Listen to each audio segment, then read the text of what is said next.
Olha lá!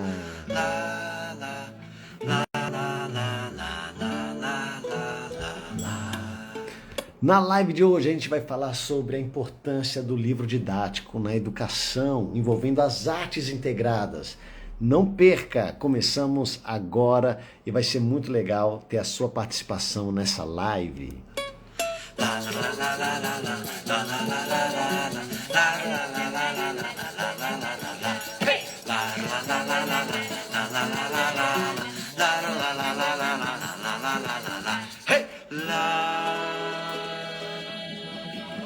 E para essa live a gente tem dois convidados especiais, Eliana Poggi e André Vilela, que eles vão estar com a gente aqui, são super bons professores, autores incríveis do livro Apps mais Arte, e que eu tive o prazer de estar com eles nessa equipe desse projeto do livro didático, que eu acabo de colocar o link aqui nos comentários. Olha só, então você que é professor de arte do ensino fundamental, dá uma olhada, porque está aberto para você conhecer tudo que a gente vai falar aqui, que é muito prático também para você ver se funciona para você, porque é para potencializar o seu dia a dia na sala de aula, com as suas ideias. E o livro está disponível para você, professor, conhecer, para mais tarde conseguir adotar ele aí na sua escola. Vai ser muito legal. Então dá uma olhada, acabei de colocar o link para você e vou colocar durante a nossa conversa. E a gente vai ter esses dois super autores, professores, mestres sobre a educação, sobre a arte, e logo mais a gente começa. Mais um minuto para todo mundo chegar. Lá, lá, lá, lá, lá, lá, lá, lá, lá, lá, lá. La, la, la, la, la, la, la, la. Bom, antes de chamar a nossa convidada, eu queria que você que está aqui presente escreva aqui no comentário. Você é professor? Fala assim, eu, sim, professor. Deixa aí o seu comentário. Da região que você está falando também, é importante a gente saber de onde é que você está falando, que a gente pode conectar diretamente com com a sua cidade, com a sua cultura popular aí do seu estado, da sua cidade. E também se você é professor de arte, se você dá mais aula de artes visuais, de música, de teatro, de todas essas artes integradas. Vai ser muito importante a gente conversar com você, então escreva aí no comentário.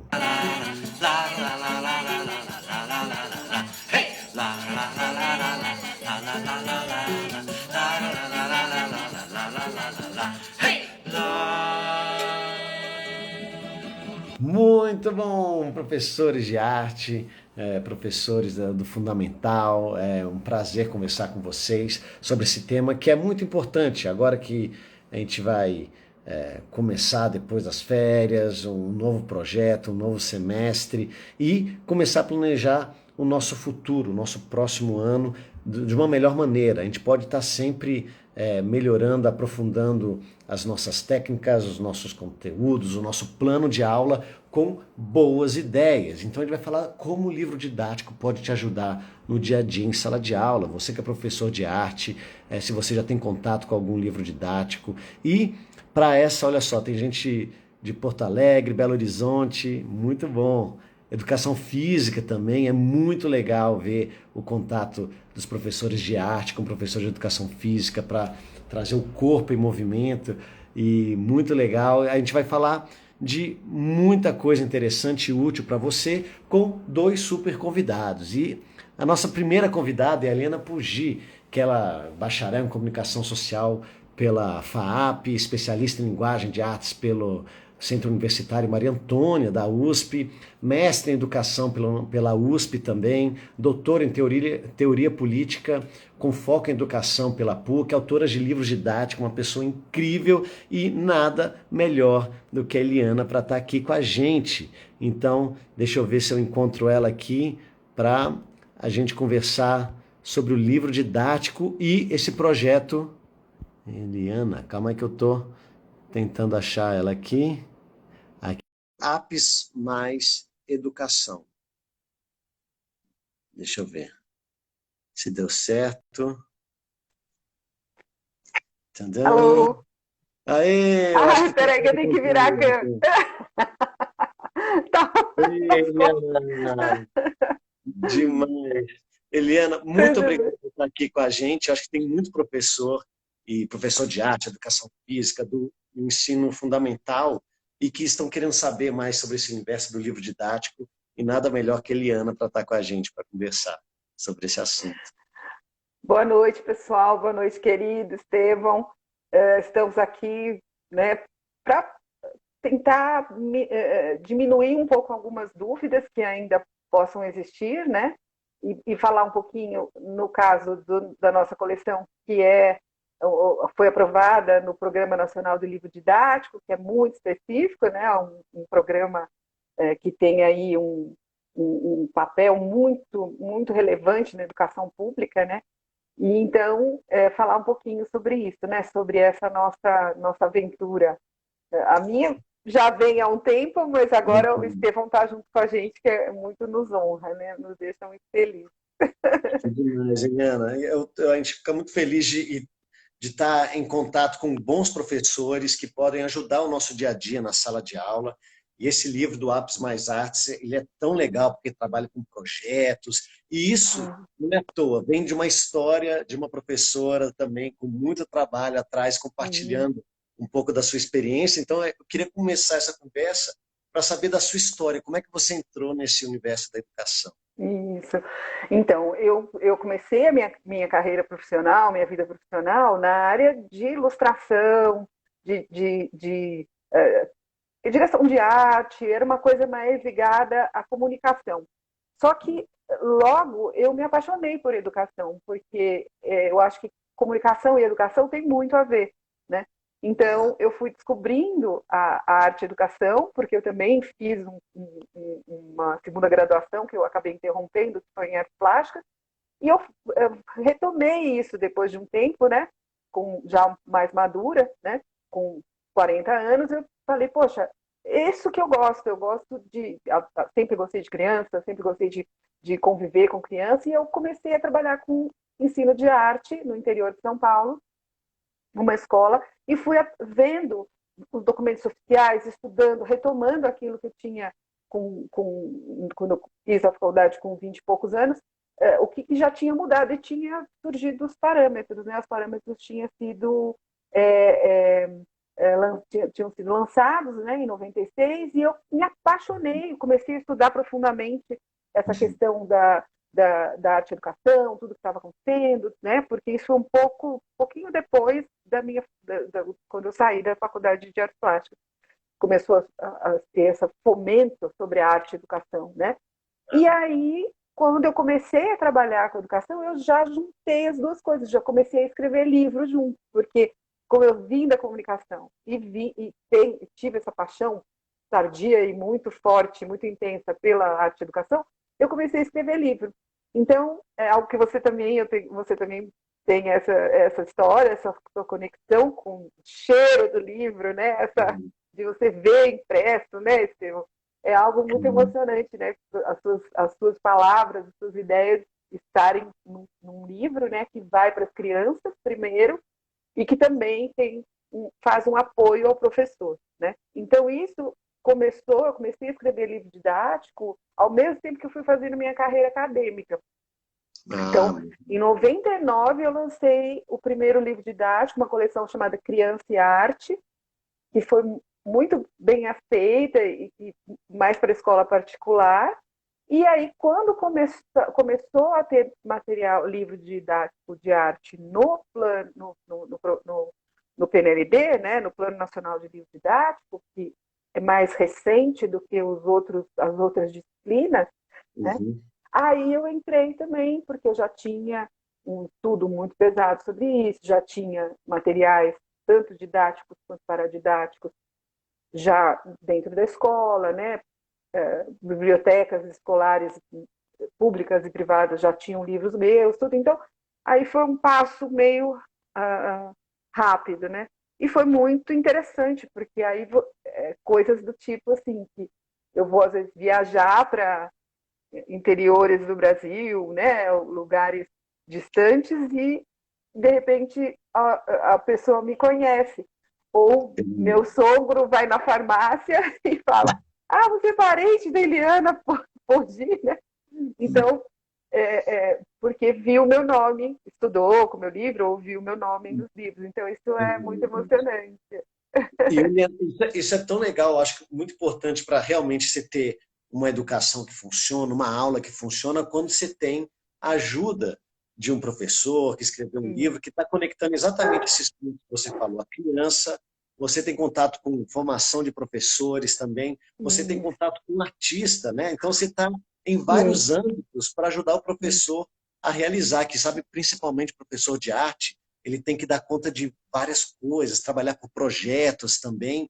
E aí que eu me apaixonei também pelo projeto do Lápis Arte, junto com você, com o André, porque tem essa metodologia por projetos, né? Dentro de um livro que parece simples, que tem atividades muito fáceis de colocar no nosso dia a dia com os alunos, tem toda uma teoria, uma metodologia por trás que conecta o artista, trabalhar com projetos, a criança botar a mão na massa e realmente fazer as atividades. Conta um pouco mais de tudo isso que você estudou, que você estuda, né? Que você não para de estudar um minuto. Como é que você Isso. consegue fazer de uma maneira tão prática e útil para o professor em sala É. de aula? Então, desde os parâmetros, né, que foi quando eu comecei a trabalhar com educação, que saíram os parâmetros, você tem um desafio muito grande de trabalhar com as outras linguagens que a gente chama nas aulas de arte, né? Então, essas outras linguagens, elas são universos muito profundos, né? Você pensa na linguagem corporal, na linguagem da música, né? Então, existe essa, e na linguagem visual, que é mais comum quando a gente pensa em arte, né? Na escola. Então, assim, você, de algum jeito, foi um desafio muito grande pensar didaticamente como eu trabalho com essas diferentes linguagens, né? E também com a linguagem verbal, com a questão da alfabetização nos anos iniciais, principalmente, né? Então, isso sempre foi algo, como eu comecei a fazer livros pensando nos pequenininhos, né? Então, sempre a questão da alfabetização tá junto, né? Tá sempre a gente acaba conectando, né? Mas, assim, esse grande desafio, a partir de estudos que a gente, né, que eu acabei com trocas, né, com grandes professoras, professores, né, você acaba, né, tendo algumas saídas, né? Então, o trabalho por projeto, né, que vem lá do Fernando Hernandes, né, da Espanha, o trabalho por projetos permite que você cruze conteúdos, né? Então você vai cruzar esses conteúdos de uma forma que resulte num produto final.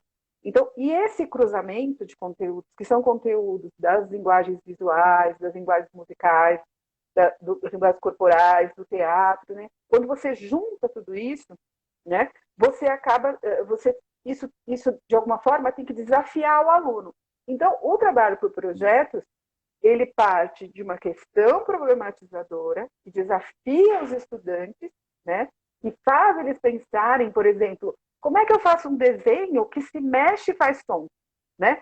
Então, isso é uma questão que criança de 6, 7 anos sempre se pergunta, né? Como é que eu faço um desenho animado, né? Com que tenha som também, né? Porque o desenho deles é puro movimento, o movimento deles, inclusive, mas eles consomem desenho animado, eles querem entender como faz isso. Né? As crianças pequenininhas, elas têm essa curiosidade. Então, esse tipo de questão problematizadora é foco dos projetos de trabalho. Quando você tem essa questão, a partir dali, você pode unir respostas que são respostas ligadas à problemática dessas linguagens e, além de tudo, você termina com um produto final, que no caso da gente é aquilo que a gente chama linguagens integradas, artes integradas. Então, se você fala do desenho animado, por exemplo, para a criança, é uma mistura de artes visuais com música, com linguagem visual e sonora. E essa mistura, né, concordo, querida, uma professora falou, uma hora aula por semana é demais, né, de desvalorização, mas isso vai tá mudando, tá mudando. Então, essa ideia, né, de você trabalhar com essa integração, né, num produto final que misture tudo, é muito bom com o trabalho com as crianças, porque as crianças são isso, elas são essa mistura. Elas dançam e cantam, elas desenham se movimentando, né? Elas, de algum jeito, elas estão sempre interferindo corporalmente, quer dizer, você não pode separar o corpo das expressões verbais e visuais, né? E muito menos da sonora. Então, essa união toda, né, é algo que nos moveu, assim, quer dizer, como é que o nosso desafio é, eu tenho 1 hora aula, 2 horas aula por semana de arte, eu preciso trabalhar com um monte de linguagens e eu preciso motivar as crianças para que aquilo não vire algo tedioso ou que seja só distração, passatempo, mas que também, de algum jeito, ensine alguma coisa para elas, né? Então, um projeto, além da gente ter essas questões desafiadoras que são técnicas, a gente também trabalha com valores, né? Então é muito Claro. legal também.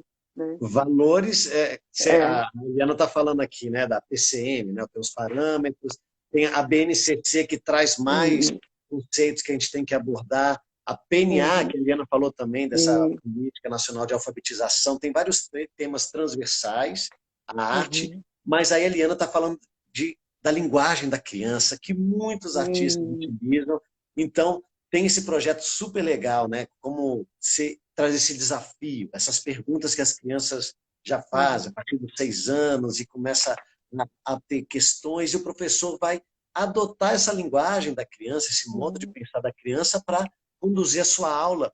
E o que eu achei muito legal também, Eliana, que eu acho que tem muito especial no Apps Mais Arte, que é a curadoria dos artistas envolvendo esse desafio, essa curiosidade da criança, né? Que a gente vai ampliando esse repertório cultural que a criança já tem de um lado, mas você vai trazendo novos artistas falando sobre a vida do artista, como é que ele fez essa pesquisa, essa dúvida, essa maneira meio de criança de perguntar as coisas, de botar a mão na massa, mexer, fez surgir vários artistas incríveis brasileiros. Isso. Essa é a questão, né? Quando você tem um estudo mais sofisticado das aulas de arte, você, na verdade, traz um viés, um olhar para o mundo e para a vida, para as relações, para tudo isso, que é dos artistas, que é do mundo da arte. Então, ensinar arte significa também, além de você ter um diálogo grande com as crianças e ter o desafio da mistura das linguagens e tudo isso, é você trazer para dentro da escola o mundo da arte, que é o mundo, aquilo que é a arte que é feita socialmente. Então, o que é isso? Né? É a arte feita por artistas, profissionais, amadores, populares, ou qualquer tipo que, de alguma forma, ligados à educação ou não, né? Então, assim, o Estevão faz parte do Apps Arte, né? Que agora virou Apps Mais Arte, né? Desde sua primeira versão, porque o Estevão era um artista estudado. A gente estudava o Estevão e o seu modo de olhar para o mundo e de se relacionar com a música, usando colheres, né? E fazendo sons, aí fazendo uma pesquisa, um resgate sobre esse instrumento musical, vamos dizer, né? Material sonoro, e foi estudado, e agora o Estevão está junto com a gente, comigo e com o André, pensando aí como a gente pode ensinar, ter uma proposta, né? Um caminho, um currículo de primeiro a quinto aninho, trazendo obras de arte, artistas, né, como, por exemplo, o Vic Muniz, com seus trabalhos com sucata. A gente trabalha agora com Balagandança, que é um grupo de dança que faz dança a partir das brincadeiras infantis, do corpo da criança durante as brincadeiras, né, que é genial. Né? Nós fazemos, por exemplo... Os Doutores da Alegria, que faz um trabalho Doutores da Alegria. do teatro, do palhaço dentro do hospital, que é um projeto tão bonito. Isso. Outros artistas, isso assim, nós sempre acabamos priorizando artistas brasileiros na sua diversidade e também artistas mulheres, né? Eu acho que isso também é muito importante, né? A gente valorizar a arte feita pelas mulheres brasileiras, né? Então, assim, ao longo dos 5 volumes, a gente tem ali, em cada volume, vai na faixa de, sei lá, 5 a 10 artistas que são estudados e que trazem, né,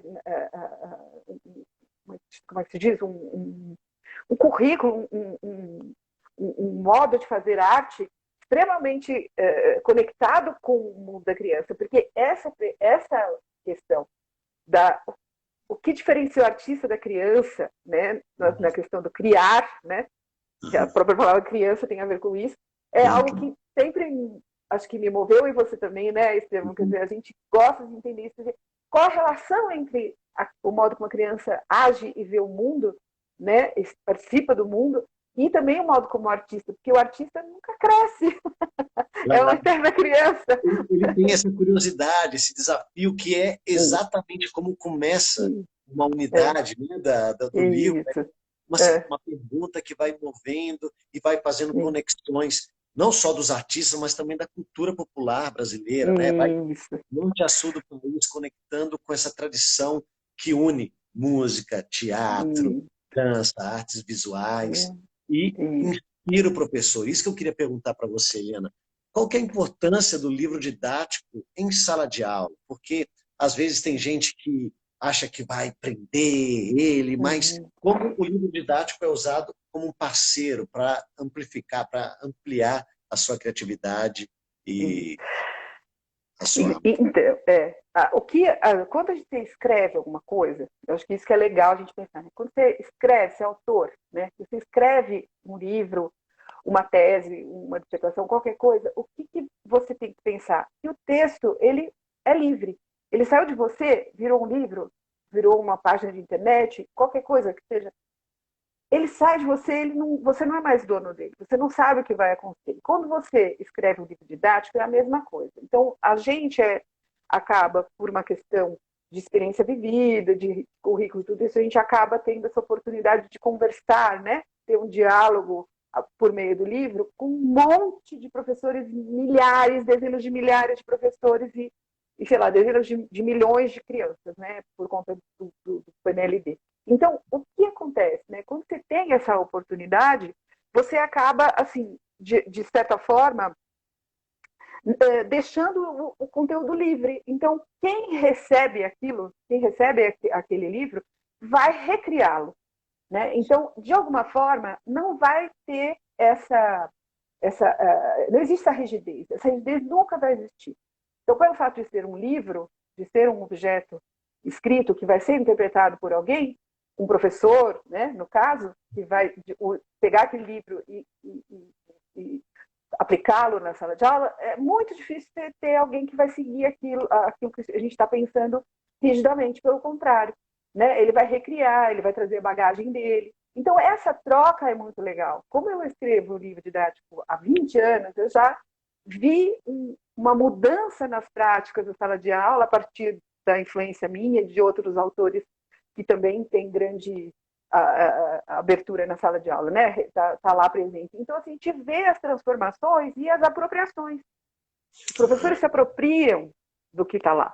E isso é muito legal. E a nossa ideia é essa. Quando você escreve alguma coisa, você precisa ter como é que se diz?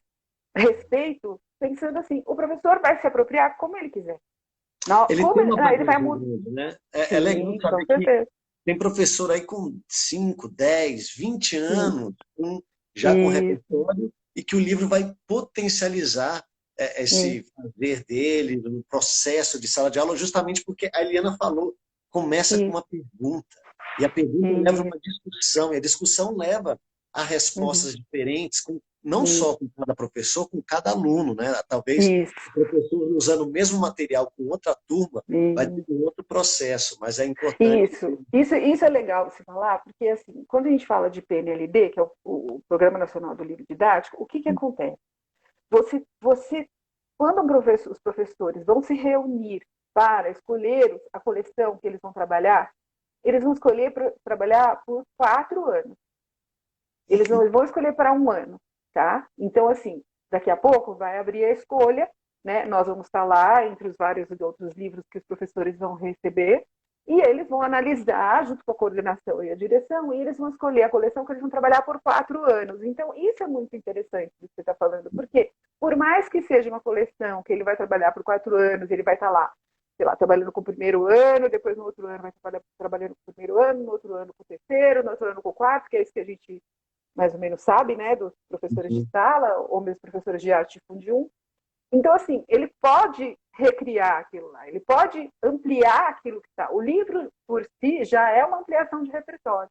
E pode ser algo extremamente inspirador para o professor procurar outros artistas, artistas da região dele, para levar para a escola, para trabalhar com as crianças, para trazer outras obras para serem estudadas, né? Uhum. Mas eu acho que o livro pode ser um grande guia, a coleção, né? Cada livro pode ser um grande guia, para que o professor mude um pouco as suas práticas, né? E amplie aí modos de trabalhar a arte, né? Sair um pouco de fórmulas que às vezes já estão um pouco desgastadas e que as crianças não têm mais tanto interesse, né? Essa conexão. Olha Uma só. coisa, ó, antes que eu esqueça, eu acho que uma das coisas mais legais quando você trabalha com projetos de trabalho, que é a proposta da coleção, é que os produtos que as crianças fazem têm um grande significado para elas. Claro. E não é algo que elas vão jogar fora quando sair da escola, por exemplo. Então, às vezes a gente faz um baita planejamento, faz um plano de aula super legal, pensa em algo que os professores, que os alunos vão fazer, e de repente, quando acaba a aula, os alunos vão lá e jogam fora. Tá tudo lá na porta da escola. E aí o que a gente propõe na coleção são produtos significativos, né? Produtos que ajudem os alunos é, né, a se expressarem por meio da arte, né? Terem ali um pouquinho deles naquele. E E é a isso. conectar com toda a escola e com a família. Eu acho que isso é muito legal do Apps É. Mais Arte. Ó, tudo que Uhum. a gente está conversando, eu estou botando o link aqui, Eliana, para as pessoas Uhum. verem no site Uhum. exatamente o livro, como ele está montado, com o livro do Uhum. professor também. E é esse processo que a Eliana está falando, né? De como é que você monta, como é que toda a bagagem do professor pode potencializar dentro desse processo Uhum. que o Lápis Mais Artes traz, Uhum. e com todas as dicas que tem para o professor, de avaliação, de divulgação do material, do resultado final. Tem muita coisa legal. Eu acho que, bom, a melhor coisa é o professor entrar em contato, porque está disponível no site que eu estou colocando Isso que é aqui, legal, porque hoje em dia do docente. o professor pode fazer baixar essa coleção no site, né? Ele baixa em Uhum. PDF, ele já consegue fazer uma leitura anterior, né?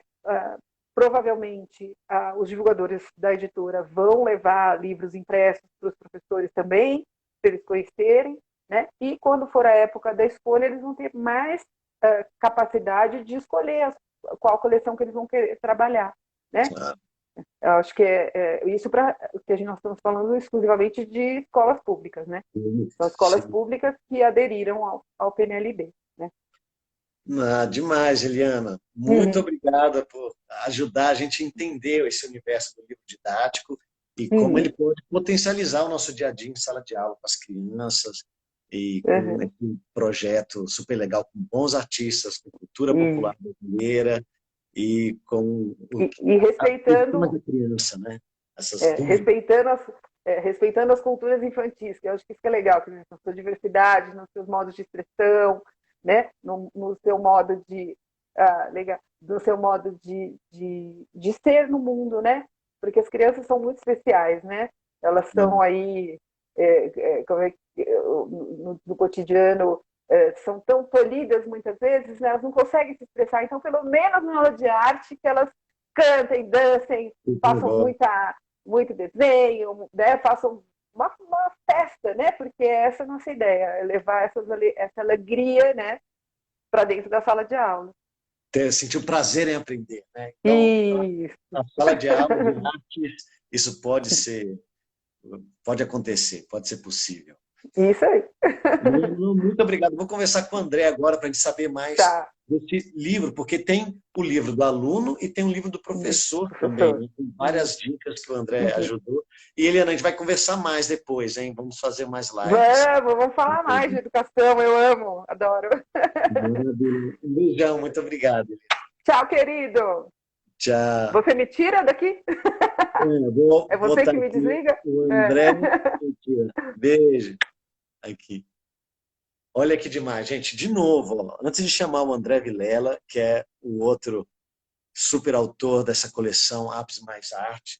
Eu vou deixar o link novamente para você realmente olhar, ver, entrar e saborear um pouco desse projeto que tem um processo, que trabalha por projetos, uma dúvida, uma questão norteadora que vai unificar diferentes linguagens artísticas e isso vai gerar uma discussão em sala de aula e as crianças vão conversar, vão fazer, vão botar a mão na massa com esse universo artístico e infantil, né, de como a criança pensa. Então, e uma coisa muito interessante que é toda essa comunicação com os professores. Então, a gente vai chamar aqui o André Vilela, que é licenciado em Educação Artística pela Unesp, coordenador pedagógico do programa Fábricas de Cultura de São Paulo, um projeto muito legal, faz cursos de capacitação na formação de professores em arte, foi professor também do ensino fundamental, autor de livros didáticos. O André Vilela está aqui com a gente. Deixa eu ver se eu encontro ele aqui. Vamos ver. Aqui. André. Vamos ver. Música para o André. Aê, André Vilela. Entrou? Muito obrigado. Entrou? Oi, gente. Oi, Entrou. Estevão. Boa noite, todo mundo. Obrigado por ouvir a gente falar do nosso trabalho. Claro. É um prazer estar falando com você aqui, compartilhando você com uma audiência que está sempre ouvindo falar sobre educação, sobre arte, e Eu tenho um prazer de acompanho. falar com você, com a Eliana, que são autores que eu admiro muito. Bom, eu queria primeiro saber um pouco como é que você entrou no universo da educação para a gente chegar nesse Ixi. projeto de Apps Mais Arte.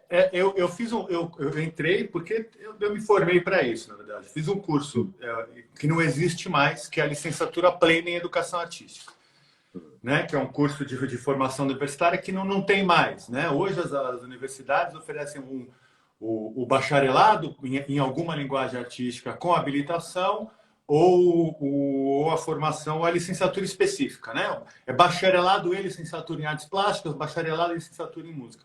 Quando eu fiz, existia o curso de licenciatura plena em educação artística, que você tinha 2 anos de fundamento em todas as linguagens, né? Artes visuais, música, dança e artes cênicas. E depois eu fiz o Unesp, como você falou aí. Na Unesp você tinha, depois desses 2 anos básicos, você podia fazer mais 2 anos de habilitação em artes visuais ou 2 anos de habilitação em música. Se você não repetisse de ano, né, não tomasse um pau, não tivesse uma dependência, você conseguia fazer as duas, porque você tinha um limite de 6 anos, 7 para jubilar. Então eu fiz as duas, né? Eu me habilitei nas 2 linguagens. E um pouco porque eu escolhi essa faculdade, eu me atraía por todas as artes, mas não sabia exatamente qual eu queria fazer. Nunca tinha sido minha ideia ser professor. Aí eu comecei a estagiar, comecei a trabalhar na escola pública e, por sorte, eu caí, tinha acabado de me formar, estava com 22, 23 anos. Eu caí, tive a oportunidade de dar aula numa escola bem importante do ensino de artes, que é a Escola da Vila, aqui em São Paulo. Você conhece? Fui aluno. Por pouco não foi meu aluno, porque eu entrei jovenzinho, eu entrei e você tinha saído, eu tinha acabado de... E aí, lá você tem todo o investimento no professor também ser um formador. Então, eu também, com os anos, comecei a trabalhar com formação de professores, né? E, paralelo a isso, eu sempre trabalhei em instituições culturais, com o setor educativo de museu, de exposições. Então, trabalhei no MASP, no MAN, no Centro Universitário Maria Antônia. Sempre tive essas duas carreiras. E, a partir de um determinado período, eu passei a trabalhar muito com formação de professores no Brasil inteiro. Então, vi muita sala de aula. Assim, eu conheci escolas, os professores, né, a gente falando de dificuldade de trabalho, eu conheci escolas no interior do Brasil que era um sobrado alugado. Então, cada quarto do sobrado era uma sala de aula mista, com 3º e 4º ano tendo aula junto. Aí apareceu, eu tive de novo, né? Acho que eu nasci de quina para a lua, como dizem. Apareceu a Eliana, me descobriu. Eliana, que é ela falou que faz os livros didáticos de arte desde 99, não é só isso, ela é uma pioneira, né, no didático de arte no Brasil. Uma das primeiras autoras. Assim, ela inventou o didático de arte no Brasil, como ela mesma falou.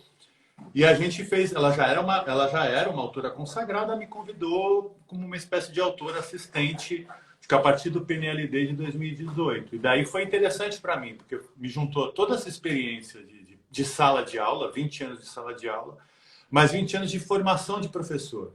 Por E todo o eu tive uma Brasil. experiência de sala de aula privilegiada, né? Numa escola privilegiada, Claro. mas eu conhecia a realidade. Assim. Então, quando a gente trabalha, a gente pensa muito no como é que o professor vai estar na sala de aula lidando com o que a gente está propondo.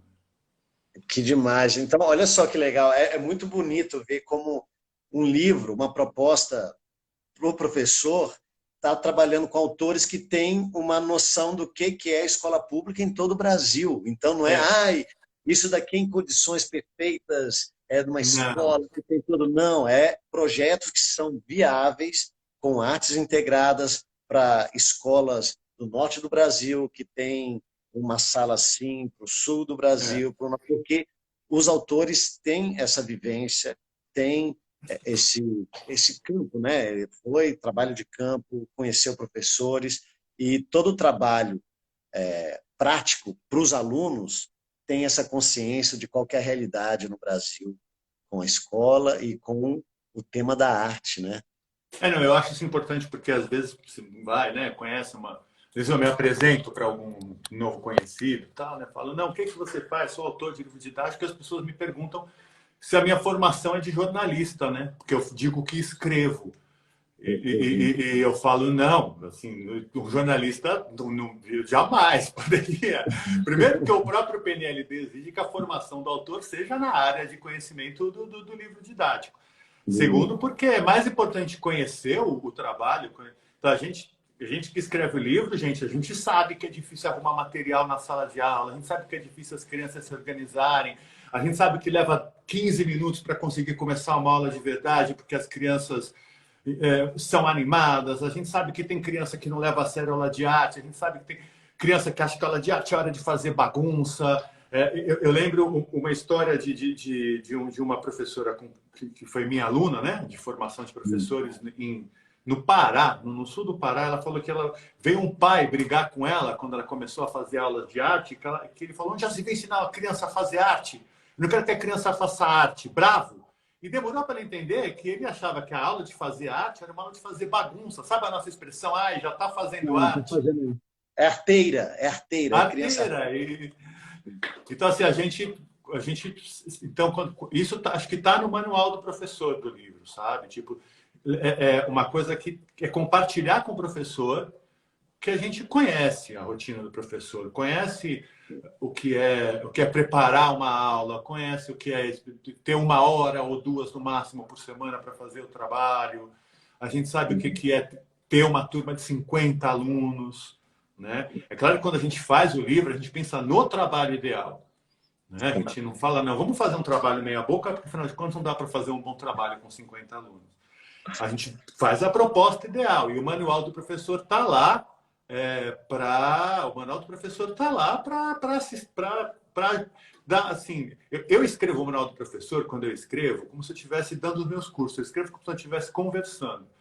Até falo que o dia que o computador ficar Inteligente, tiver com uma né? alta tecnologia da gente poder sentar e falar, ele escrever, vai ser melhor, porque a gente faz um texto que né, não é instrucional, mas é assim, é de quem está do lado ajudando a dar aula. Então a gente põe a proposta ideal no livro para o aluno, sabe como é difícil fazer o ideal, é difícil fazer o ideal até com todas as condições, né? Porque não está combinado com as crianças que elas vão fazer o ideal. E a gente faz o manual do professor pensando nisso. Não, vamos lá, vamos até onde vamos batalhar, vamos fazer a melhor aula, que como a Eliana terminou falando, as crianças merecem, né? Claro. E André, isso que eu vi, né, quando eu estava em contato com você e com a Eliana, e principalmente o manual do professor, porque eu estou botando aqui o link para todo mundo entrar e ver exatamente isso que a gente está falando, porque tem um livro Vai ter da uma Eliana. participação aqui, né? Como Desculpa, é que gente. chama? Desculpa, gente. Ela não pode me ver parado, porque ela acha que pode subir no colo. Desculpa. Vai ficar quietinha, prometo. Como é que ela chama? Roma. Roma. Ah, todos os caminhos levam a Roma, todas as lives.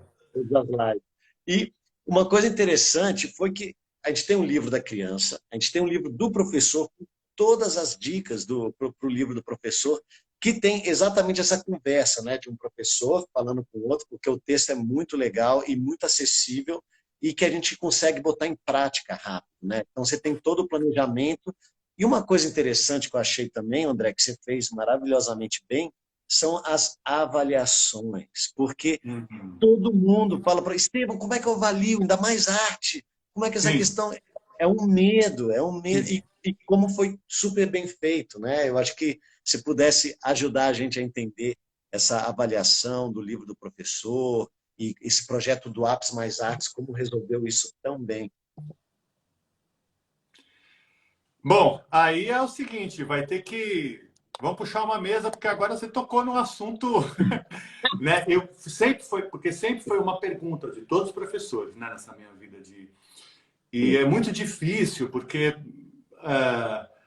a tradição da avaliação é vamos confirmar os conhecimentos, vamos confirmar, né, se aprendeu os conteúdos, se sabe reproduzir o que aprendeu. Né? E isso não vale nem para matemática, não vale nem para as disciplinas onde você pode dizer que tem os conteúdos mais estruturados. Eu estou querendo dizer isso o seguinte: a gente sabe que na oitava série, todos os alunos de oitava série têm que aprender equação de segundo grau.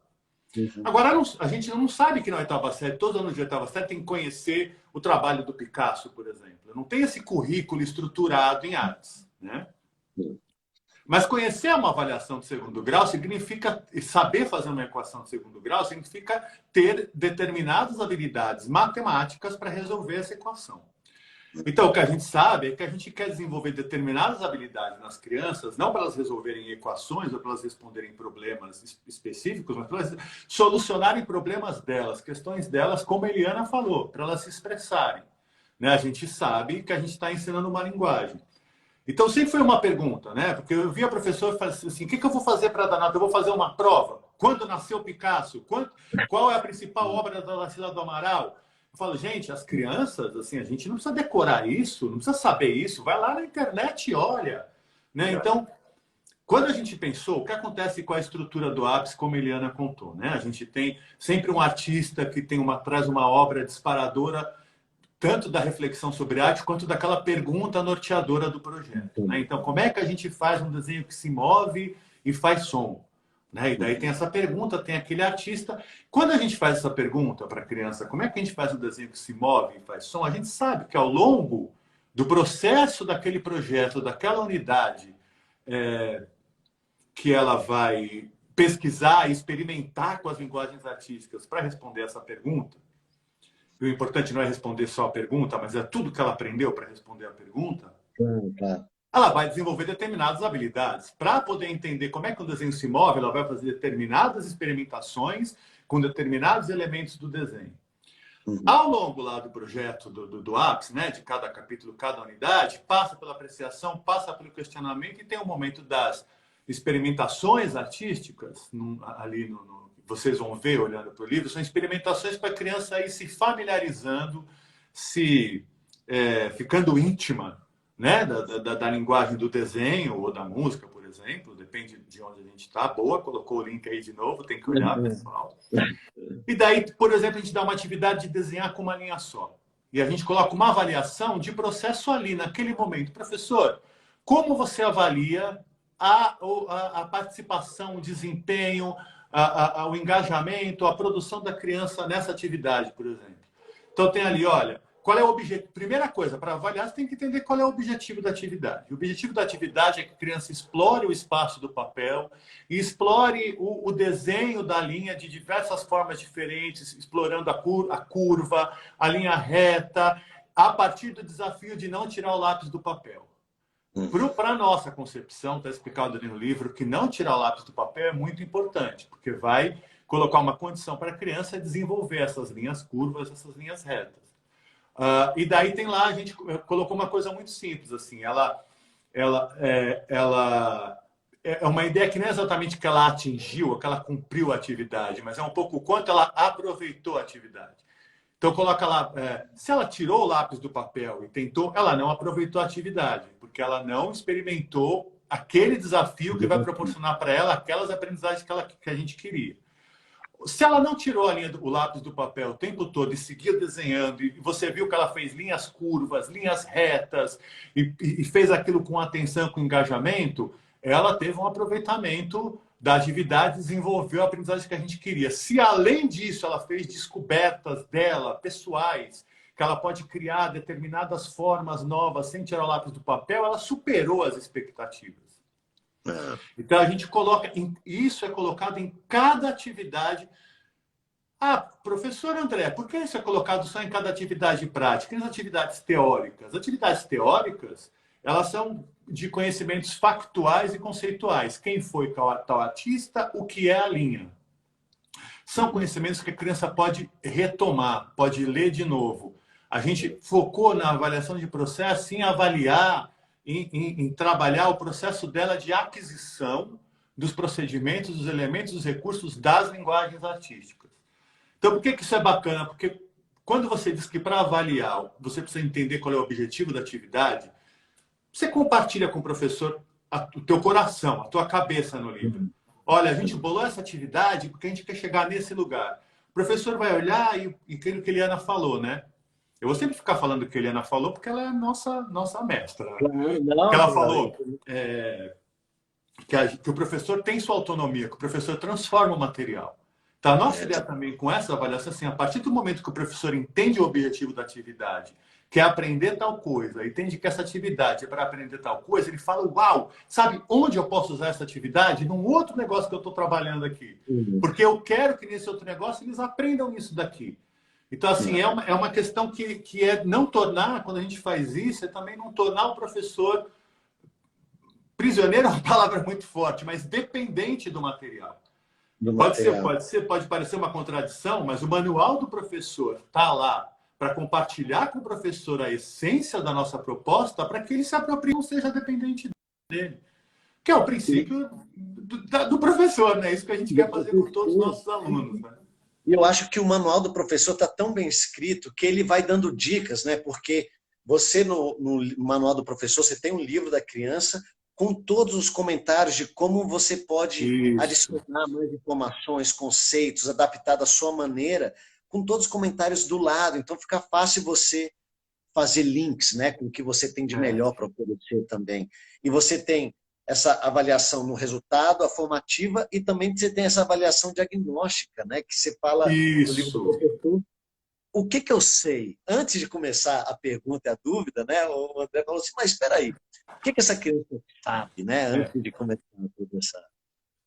A avaliação diagnóstica eu acho importante, porque assim, também ajuda, assim, como funciona o APS, né? Ele tem algumas avaliações diagnósticas no APS. Ele tem uma grande avaliação diagnóstica logo no começo, né? Uma avaliação diagnóstica que é olhando para aquele livro do primeiro ano, ou para o livro do segundo ano, ou para o livro do terceiro ano.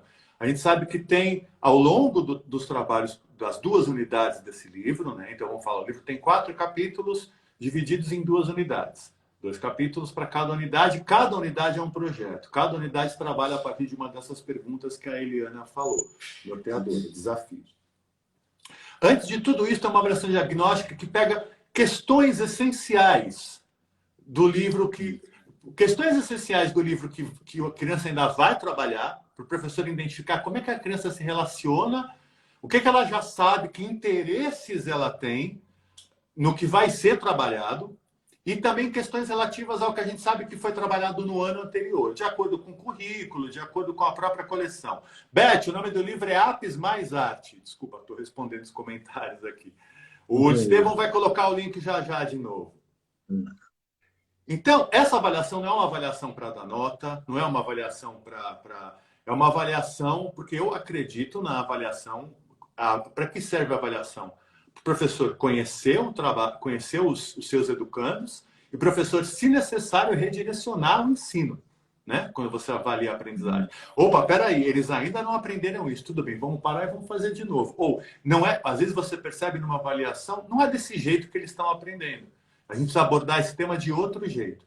A avaliação diagnóstica, o professor, e está lá todo o texto, todas as orientações, toda a nossas ideias a respeito do que, a partir do momento que você avalia o repertório que a criança já tem, quando ela entrou ali naquele ano, né, no segundo ano, está no segundo aninho, vai trabalhar o ano inteiro com apps, fala, ó, avaliou, a criança, os temas que serão trabalhados no livro são os seguintes, e as crianças têm tais interesses, tais curiosidades e tais desejos e dúvidas sobre estes temas. Ao longo do livro inteiro, a gente vai falando, lembra lá na avaliação, quando você viu essas crianças têm interesse, já têm repertório? Se elas já tiverem, você pode começar daqui. Se elas não tiverem, a gente sugere você fazer assim. Então, é uma avaliação diagnóstica para você saber. É como se você conseguisse saber tudo sobre seu noivo antes de casar com ele. Imagina, Né? você entra... A gente pensou a avaliação diagnóstica assim, o que a gente precisa saber, do que as crianças sabem, o quanto elas sabem, o quanto elas se interessam e o quanto elas não se interessam para poder desenvolver o trabalho desse livro. E para fornecer para o professor mais uma ferramenta para ele desenvolver o trabalho do livro. Uma ferramenta, porque eu achei tão legal essa ideia, eu acho que do jeito que foi montado no livro, Apps mais Arte, então estou botando o link, pega aí, tem no site do eDocente, da Ática, você vai lá e você vai conseguir ver. Você vai ver porque muita gente pensa em avaliação no final, o resultado final, mas de onde é que você partiu com aquelas crianças e como o que elas já forneceram de informação para você vai ajudar para você ajudar a potencializar essa linguagem dela artística, porque eu acho que a neurociência está falando cada vez mais isso também, que foi um aspecto que o livro trabalhou, de falar assim, qual o feedback que você dá para a criança? O quanto antes você souber qual que é o problema dela, o que ela já sabe, melhor você vai ajudar ela no desenvolvimento. Porque então, tem a boa e velha expressão, agora a Inês é morta.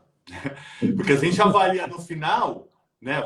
Se a gente avalia no final, só faz a prova final, a criança não aprendeu nada, ela repete de ano. A gente não quer que ela repita de ano. Né? Então, as avaliações também têm a questão da remediação. Olha, se a criança apresentou, a gente coloca isso no manual do professor, apresentou tais e tais dificuldades. Se a criança apresentou desinteresse por tal questão, o que você pode fazer? As propostas de remediação que a gente faz não são de, bom, a criança não aprendeu isso, vamos enfiar de novo conteúdo nela. São sempre de trabalho em grupo, reunindo grupos heterogêneos, porque a gente, bom, essa criança pode não ter aprendido isso, a outra que tem as mesmas condições que ela aprendeu. Bom, ela tem um mecanismo neural, ela tem um mecanismo mental de aprender, que ela talvez talvez ela seja melhor que o professor para explicar para outra criança. Porque isso aconteceu comigo. Eu lembro quando eu estava no terceiro colegial, eu não aprendia trigonometria, meu amigo, de jeito nenhum. Trigonometria era uma parada que não entrava na minha cabeça. Daí um amigo meu, que eu lembro até ele era vendedor numa loja de tinta. Falou, não, é que é o seguinte, é que isso aqui é nesse eixo, porque é o vertical, isso aqui. Abriu assim, ele me explicou do jeito que ele entendeu a coisa, que fez sentido para mim. Ele conseguiu entender a palavra que ele entendeu. Não o jeito que o professor explicou. Então, assim, a gente propõe, as nossas estratégias de remediação são sempre, vamos tentar outro caminho. Quem sabe outro caminho para aprender isso? Né? Porque as crianças são sábias. Se elas aprendem, elas têm o que ensinar, né? Claro, e isso que você falou é demais. As remediações ajudando com toda a turma, né? Você tem uma dinâmica de sala de aula que pode te ajudar. E muita gente, às vezes, em sala de aula, eu estou falando isso porque a gente precisa de ajuda como professor. Eu acho que um livro didático bem escrito ajuda questões que está sempre na nossa cabeça, a gente não sabe como fazer, de repente a gente fala, olha, não é só você repetir, não é só você, não, você pode criar uma dinâmica entre os alunos e isso pode ajudar não só na parte da arte, mas na parte da matemática, da literatura, de história, geografia, e essas remediações na arte e de como foi feito no livro do professor, tá tão legal. Então, convido todo mundo, entra agora, ó, eu estou botando aqui o link, Vamos lá de novo. Copia, dá uma olhada para você ver tudo isso que o André está falando, ver como é que são essas remediações, essas avaliações, e o plano também, né? Eu acho que o plano de aula, por mais que alguém Isso é que... importante, porque o Estevão falou, eu perdi essa... O Estevão contou para vocês como é, né? O livro do professor, ele tem o livro do aluno reduzido e em volta, assim, ó, do livro do aluno, vem as orientações. Então, é claro que o que tem o tempo todo que eu tinha falado no começo é... Olha, quando você for fazer... A gente tentou pensar, a gente nunca vai conseguir, mas a gente tentou pensar em tudo. Quando você for fazer essa atividade, por exemplo, quando é uma atividade de dança, a gente sempre lembra questões do espaço, questões, olha, tais movimentos podem, as crianças, se estiverem muito próximas, elas podem se machucar umas às outras. Se o chão da sala for assim, você pode fazer em outro local. Tem muito que a gente, né, como eu falei, a gente tem essa experiência, tem muita coisa assim. Se você não tiver o material, os materiais alternativos são estes, você pode usar outros materiais. De forma geral, a Eliana falou disso, a gente já pensou todas as atividades com os materiais mais fáceis de encontrar possíveis. Ninguém fala que você vai ter que comprar uma caixa de giz pastel oleoso, né? Não sei o que. A gente sabe. Então, é muito reaproveitamento de material, tudo aquilo que a gente faz. E a outra coisa que é muito importante no manual, claro que a gente não vai dar conta disso 100%, porque é uma questão, são muitas as idiosincrasias e as características de cada aluno, mas no máximo do possível a gente tenta falar do trabalho com todos os perfis de alunos, né? Os alunos que têm dificuldade de aprendizagem, às vezes, nas atividades corporais, até musicais, quando tem que cantar, timidez é uma dificuldade de aprendizagem, né? Não são só os deficientes visuais, os deficientes auditivos. Essa timidez é uma dificuldade de aprendizagem numa atividade de dança, de teatro, por exemplo. Então, a gente tentou pensar também em todos esses perfis de trabalho no manual, né? E outra coisa que o manual tem, que é muito importante, quando a gente sabe que precisa de mais, a gente não dá conta, o manual tem ali do lado, né? Está ali no livro do aluno, trabalhando com um determinado músico, o manual tem as indicações bibliográficas, tem indicação de link, indicação de vídeo para o professor assistir e conhecer mais sobre esses artistas, ou indicação de bibliografia sobre educação inclusiva, indicação de bibliografia sobre o ensino do teatro, sobre jogos teatrais, porque às vezes não cabe tudo, né? E tem também, só para fechar o que o Estevão falou, as orientações específicas de cada aula, né? Claro. Também tem lá no começo do manual sugestões de cronograma, de como dividir as aulas, de quanto tempo dura cada projeto. Isso é muito interessante, porque, assim, para quem... Eu acho muito legal esse livro, que eu acho que quando eu comecei a entrar em contato, porque foi feito de uma maneira, porque para quem já tem alguma ideia e um planejamento de aula que funciona, vai potencializar, né? Porque você está trazendo novos conceitos, novos artistas, novas maneiras de fazer o processo em sala de aula. E para quem está completamente perdido ou está começando agora, eu lembro quando eu comecei a dar aula, eu falei, pelo amor de Deus, alguém me ajuda. E é um amigo, né, que chega para você e fala, olha, tem isso, tem tudo bem didático, você pode fazer isso. Tem um livro do Manual do Professor que tem essa conversa exatamente que o André falou, junto com o professor, o plano de aula que tem os conteúdos, as competências e habilidades, estratégias de ensino, o local e espaço que o André falou, o material de apoio, discriminação e duração de cada atividade, etapa 1, etapa 2, conclusão da aula, e tudo isso ajuda a gente a, se você já é bom, ser um super professor, se você está começando, você ter confiança, e as crianças sentem que o professor sabe o que ele está fazendo. Então, Exato. Esse é um grande diferencial que eu vejo nos bons professores. Você sente, nossa, eu não gosto tanto de arte, mas está tão legal o processo, né? Está tão bem pensado, parece um espetáculo, né? A aula, porque eu acabo me interessando. Que eu acho que a questão o que eu percebi logo de início não, né? Eu tive a sorte, claro, como eu falei, de trabalhar numa escola super conceituada no ensino da arte, de ter uma coisa que não tem, às vezes não tem nem muitas escolas privadas, imagina na escola pública, que era um coordenador de área.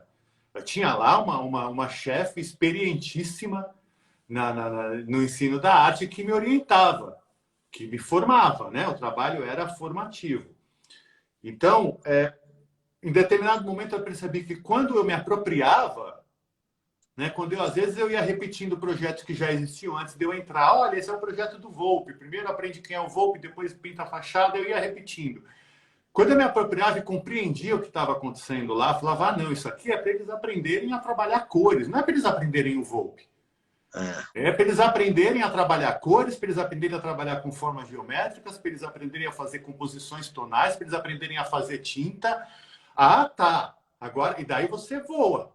Então, o que a gente procura fazer no do professor é isso, é entregar tudo mesmo, falar, se apropria desse trabalho, porque quando ele for seu, ele vai ser mais bonito, ele vai ser mais significativo.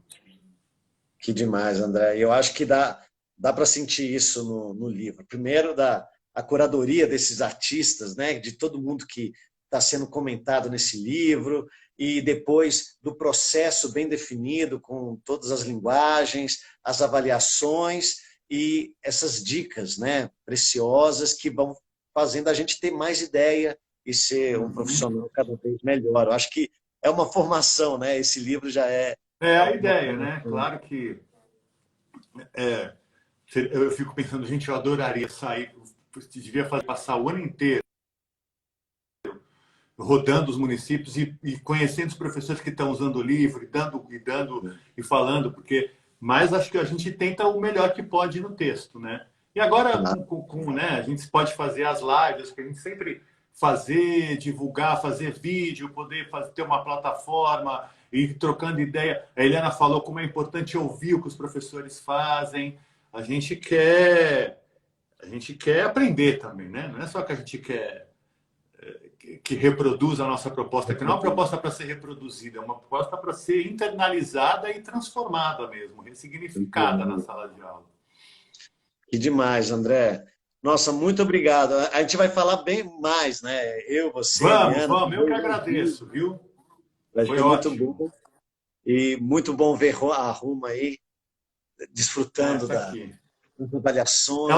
O lance dela é assim, quando ela vê que eu estou digitando no computador, ela fica aqui atrás. Quando ela vê que eu estou falando, que é uma reunião, ela vem, pá, sobe no colo. Não tem jeito, gente. André, um grande abraço. Beijão na família. Um abraço também, Estevão. E um abraço para todo mundo, gente, que ouviu a gente. Obrigado, viu? Valeu. Vocês são muito importantes para a gente. Sim. Então a gente conversa em breve mais. Sim, senhor. Um grande abraço. Que demais. Gente, muito obrigado por estarem aqui nessa conversa tão importante sobre o livro didático na escola. E aqui a gente está falando do livro didático com esse tema da arte, das artes integradas, música, dança, teatro, artes visuais, trabalhar por projetos, essa conversa com o professor que é muito importante para potencializar a sua prática em sala de aula, ampliar o seu talento e o talento das crianças para essa linguagem tão especial que é a arte, para a gente poder se comunicar, fazer o país um pouco melhor, o mundo um lugar melhor se a gente souber comunicar mais com essas artes. E eu deixo aqui o link. Se você for no meu site eu botei esse link também para você apertar o botão e ver esse livro. Ler esse livro que está muito bem escrito. E se você escrever aí no Google, Apps mais Arte, você vai cair também no site do, como é que chama? Edocente, que é da editora Ática. Você vai ver esse livro, tem lá o PDF, você vai ver ele inteiro, com todas essas dicas preciosas. É um livro que eu agradeceria muito se quando eu tivesse começado a dar aula, eu tivesse contato com esse livro, porque ele realmente potencializa ideias, questões que eu ia fazer uma aula espetáculo com todas essas dicas, né? Então, dá uma olhada, eu vou colocar aqui de novo, mas o que você tem que fazer agora? Vai acabar essa live, você entra no Google, na sua internet aí e põe Apps mais Arte. Tem o do primeiro ano, do segundo, do terceiro, do quarto, do quinto ano. Dá uma olhada em todos e vê o que você mais gostou, o que você se identificou com esse livro e aproveita, porque é um livro que foi aprovado no PNLD. É um livro que é muito difícil ser aprovado, tem que cumprir várias etapas, tem essas linguagens, vai trabalhar com a alfabetização para as crianças, cumpre todos os parâmetros da BNCC, a PCN. Então, você que trabalha com um currículo na escola sabe quanto é importante você cumprir todas esses parâmetros, essas diretrizes. Então, vai ser um prazer ajudar você no dia a dia em sala de aula com o projeto do Apps Mais Arte. Nos vemos na próxima live. Então, entra agora, dá uma olhada nesse livro, não perca, porque está aí disponível para você desfrutar, saborear e aproveitar todas essas dicas que a Eliana e o André colocaram e nos ensinaram aqui hoje. Um grande beijo para todos e até a próxima live. Tchau!